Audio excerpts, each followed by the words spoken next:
A lot of the expressions that we use on a daily basis come from the Bible, and we use them not even knowing where they come from. For example, have you ever woken somebody up in the morning saying, "Rise and shine"?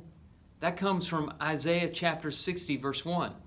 A lot of them are in the Sermon on the Mount. For example, wolf in sheep's clothing, or turn the other cheek, or go the extra mile. All of those come from the teaching of Jesus. Some of them from the parables, like the phrase, the 11th hour. That comes from the Lord's parable of the laborers in the vineyard in Matthew chapter 20. Have you ever heard the phrase, give up the ghost? That comes from the King James translation of the story of Jesus' crucifixion as recorded in John chapter 19. And then there are some from the Psalms. For example, Psalm 107 has the phrase, at their wits' end. You also have the fly in the ointment from Ecclesiastes. And then one of my favorites, the writing on the wall. That's from a story recorded in Daniel chapter 5. But today I want to talk to you about one of the strangest ones, in my opinion, and that is from Job chapter 19, verse 20, the expression, by the skin of my teeth. Job says, I have escaped by the skin of my teeth.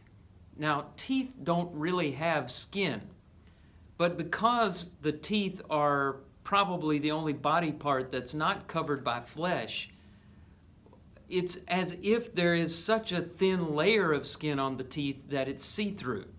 It's really, your teeth are really covered by enamel, but the expression has to do with just barely making it, making a thin escape, just hardly surviving. In context, Job is talking about his plight, and he shares that his relatives won't have anything to do with him. His servants ignore him. His loved ones have betrayed him. The children are afraid of him. He's completely isolated, and he's just barely alive. And so he says, I have escaped by the skin of my teeth. Now that's barely escaping. I'll share one survival story with you about a man named Jose Salvador Alvarenga. Alvarenga was a professional fisherman, and he and another fisherman left the Pacific coast of Mexico planning to go on a 30-hour fishing trip. Well, it turned into a much longer trip than that. All told, Alvarenga spent 13 months at sea, which I think is a record. What happened is, as soon as they got on their trip, a storm struck, and it blew them off course. And 5 days later, the storm finally settled down, and they realized that their motor was disabled and all their electronic equipment was destroyed, which meant they couldn't tell where they were. They had no navigational tools, and even if they had no way to get from point A to point B, but just to drift. So they were lost at sea, completely adrift. It was a pretty hopeless situation. They survived on raw fish and turtle and jellyfish. They drank rainwater and turtle's blood.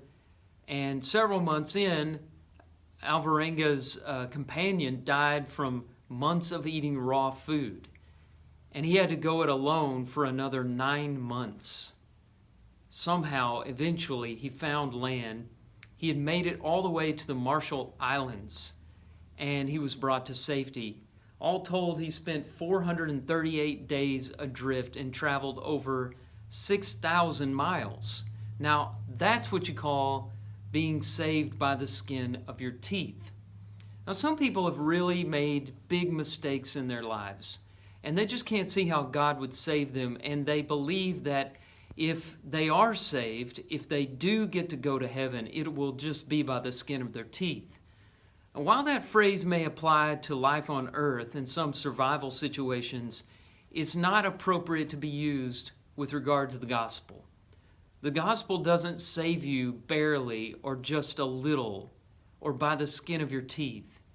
Everyone who believes in Jesus and obeys the gospel is fully and completely saved, redeemed, reconciled with God, made whole, and called a child of God.